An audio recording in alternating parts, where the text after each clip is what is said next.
Hi guys, and welcome to my channel. For today's video, I'm going to be making homemade flour tortillas. I've been wanting to get this video up for the longest time, but just haven't gotten around to doing it. As I mentioned in my previous video, recently my mom passed away. And with Mother's Day coming up, I want to dedicate this video to her. My mom made the best flour tortillas. And I know mine aren't going to be as great as hers, but mine are not bad, okay?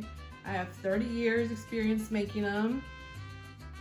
Wow, that made me feel really old, but they're not bad, okay? So now let me show you what you need, and I'm gonna give you a step-by-step tutorial, and so let's get started. Okay, so here are my ingredients, what I'm gonna be using. All-purpose flour. Doesn't matter the brand, but this is the one I usually get, the gold medal. Gonna need some salt.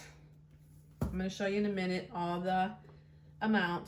And growing up, when I would watch my mom make her flour tortillas, she used to use Clabber Girl baking powder. So that's what I'm gonna be using.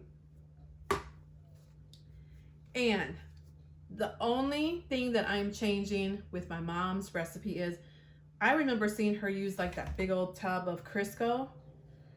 I'm gonna change that. I use lard, and this is the brand I like to use, the Armour. You can find this at Walmart. I'm pretty sure you can find it anywhere. But this one, not olive oil, not cooking oil, nothing like that.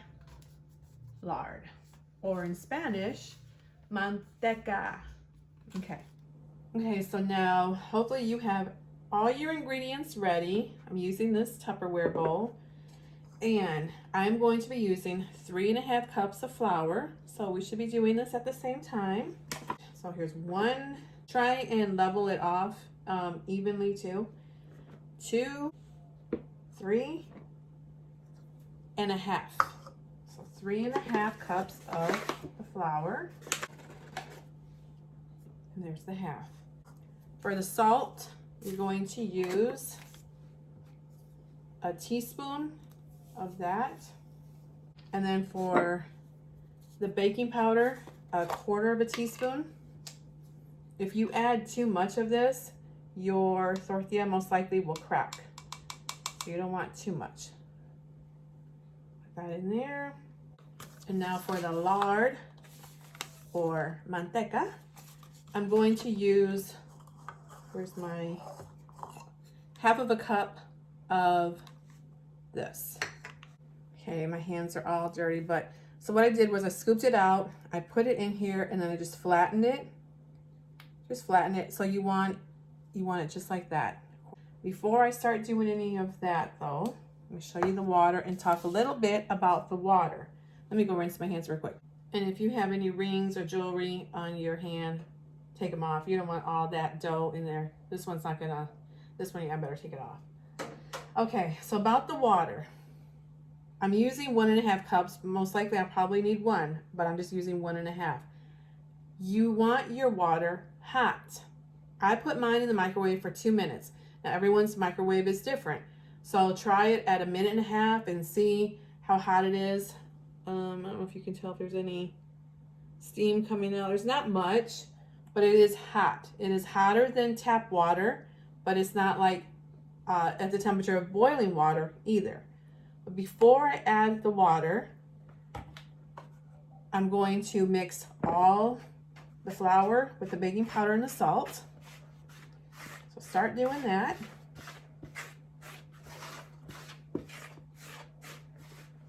Just make sure you get it all mixed in there. Then you are going to add your lard. So just scoop it on out. And when I scoop it out, I'll show you how much it looks like. And eventually, once you start making these, you can just start eyeballing all the ingredients. So it's about that much. Okay. So what you want to do is, you want to break it up like that with your fingers. And as you're breaking it up, you want to start mixing it in with the flour.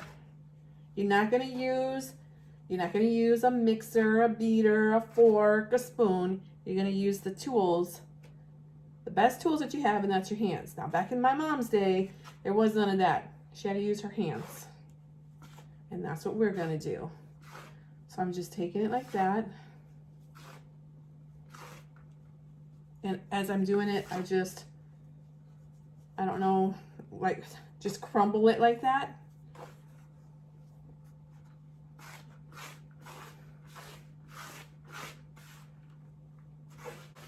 Okay, so I can pretty much tell that it's pretty much evenly distributed throughout the flour.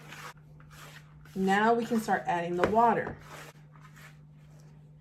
So now with the water, I'm going to do little by little. So I'm going to add a little bit, just like that.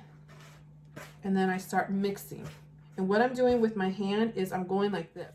Okay, so I'm going to add some more. I'm trying to turn the camera so you can have the best angle. And again, just little by little, and I'm just mixing all the flour all around. And I just keep adding it, just like that.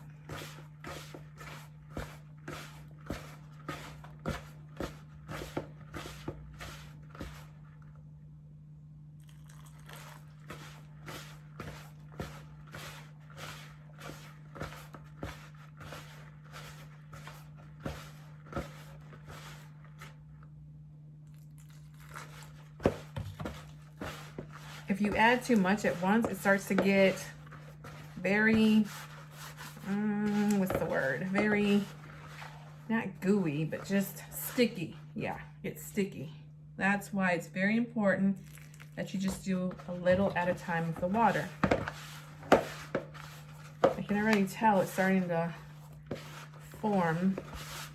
Just gonna need a little bit more.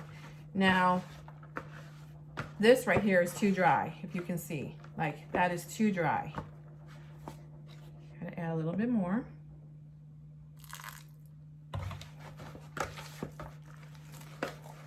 And then I take it with my knuckles and just go on like that. And in a minute, we're gonna knead it, okay? I wanna make sure the water is evenly distributed in here as well.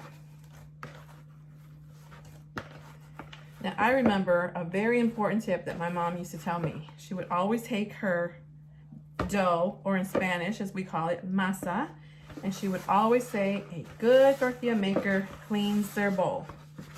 So you just take your masa like that, or your dough, and go all around the bowl. So it's nice and clean. Okay, so it's nice and clean. So now it's time to knead. And the amount of water I used was about a cup. Start off with a cup, and all I do is I take it, so like stand it up like that, take your palms and push down and push down. Turn it, again, stand it up, push down, push down. If you know how to knead, then just knead it the way you normally would. But if you don't, this is what I do. So down and down, turn. So I do it 2 times, and I knead it for about 3 minutes. So what I'm gonna do is I'm gonna put my timer on the stove and come back and finish like really kneading it since I just showed you how to knead it. So let me put my timer on. So I find for me, like 3 minutes is good enough. You can go as long as 5, but 3 minutes is good. So let me continue doing this, and then I'll come back and then show you what you need to do after this. So now you can form it like into a ball like this. That's what I always do. Just do that.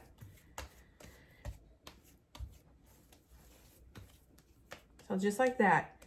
Another way I can tell that I didn't add too much lard is my hands would really, really be greasy. They just have a nice sheen to it, if you can tell. So that lets me know it's just the right amount. It's not too greasy, but it's not too dry. So now this is what you need to do. So now I'm going to put the dough in the bowl, and I'm going to get a clean kitchen towel, and I'm going to cover this. This is going to sit for a good 15 minutes. And then I will come back and show you what is the next step.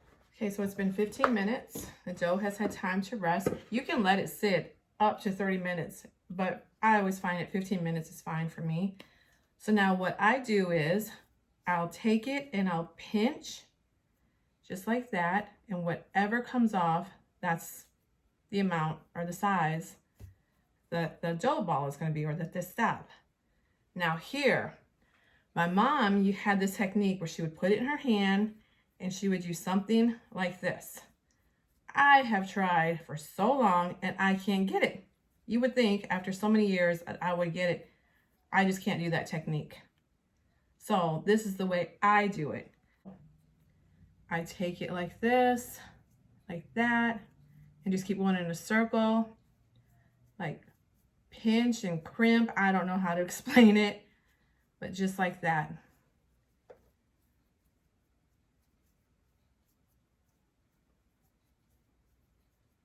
And then I just kind of push it in the middle, and there I have it. Okay. Also, while I'm still making the balls, the dough balls, I have an electric stove, so I'm gonna get my comal nice and hot while I'm doing that. And I always put it right here. So if you have an electric stove, I always put it like on medium. And if you don't have one of these, you can use an iron skillet or even a griddle. Okay, so let me go back and finish making my testales. I was able to make 12, so I got a dozen right here. And then what I like to do is I like to grab, like, I don't measure, so it's hard.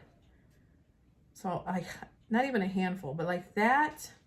And then I like to sprinkle.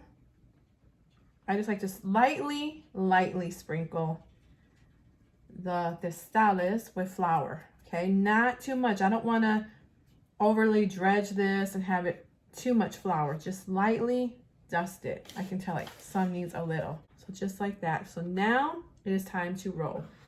So here on my clean countertop, I like to roll them out just on the countertop. You can use a cutting board if you want, but I find it easier like this. This is my rolling pin. And once I put the dough ball down, I like to just give it a little smash like that. I like to flatten it out. And then I always roll up and then I roll down. So let me see if I can turn it this way. So I roll up and then down, and then I turn it counterclockwise. Yeah, counterclockwise. So I turn it to my left. Up and down. Up and down. Now the amount of pressure, I'm not like giving it a lot of muscle, but it's not like a gentle roll either. I'm trying to find the right spot. Okay, there. So like that. And when I turn it, I just turn it a little like that so that it kind of maintains that round circle. Again, just a little. And if you want to know like how then I always go like this. The thickness should be, I'll show you in a minute. But then I always, when I have it round, I just take it and I go around like that. So I can kind of see my hand through it. That's what you want. You want to kind of see your hand. So a little bit transparent. So now let's go over to the comal. Before I go over there, this is how my mom used to do it. She used to go like this, like that, and bam, on the comal, okay? So now let me go over there and show you. So just like that, and then, okay. Okay, so here we go. I could smell it that it was getting too hot, so I did turn it down a little bit. I can see it smoking. So keep an eye. Like I said, everyone's stove is different. Everyone's microwave is different. Keep an eye. If you see it smoking, it is too hot. Just turn it low. But you do want to get it hot. You want to preheat it and then put it on low. Okay, so like this, like that. And you want to hear the sizzle. That's what you want to hear. It's going to start to bubble up. I I usually let it go for a good 30-35 seconds on the first time, and it's kind of like a pancake. You know, when you see the pancake bubble, you know when to flip it. So it's pretty much like that. So it's starting to bubble. You can take your spatula and lift it. Okay, so let me turn it and I'll show you what the color should look like. That is perfect. Perfect coloring right there. The second side doesn't take long to cook. Okay, so like have a timer, 30-35 seconds. Go ahead and flip it. And that's what you're looking for. The brown spots are not too dark, they're not too light. This is perfect. So this is the Tupperware that I use whenever I make my tortillas. I use that clean towel, put it in there, and then put my flour tortilla. And again, I can see my fingers through there, so I know it's not thick and I know it's not too thin, just like that. It's like you do a little patty cake and you hear that sizzle.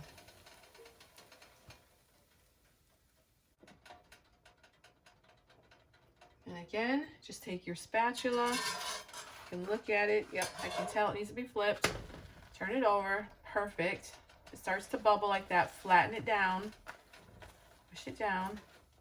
I still use a spatula because I used to use my hand, and when I would push down like on the bubble, steam came out. And let me tell you, that is painful. So if you have to use a spatula, go ahead and use it. Again, second side doesn't take that long to cook.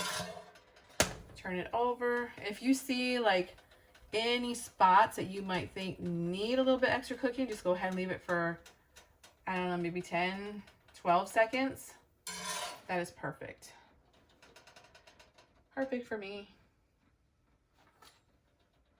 They smell so good. Nothing like the smell of a fresh, hot tortilla off the comal. So they're all pretty much like the same size. And you can fold them. They're nice and soft. Yeah. So good. And I think if my mom was here, she would say, "You go, baby." Yes. Delicious. So just keep practicing, and in no time, you'll get the hang of it. But I like to wish all the mothers a happy Mother's Day, all you expecting mothers, and to the mothers who are no longer with us, but will forever be in our hearts. Thank you for watching. See you in my next video. Bye, guys.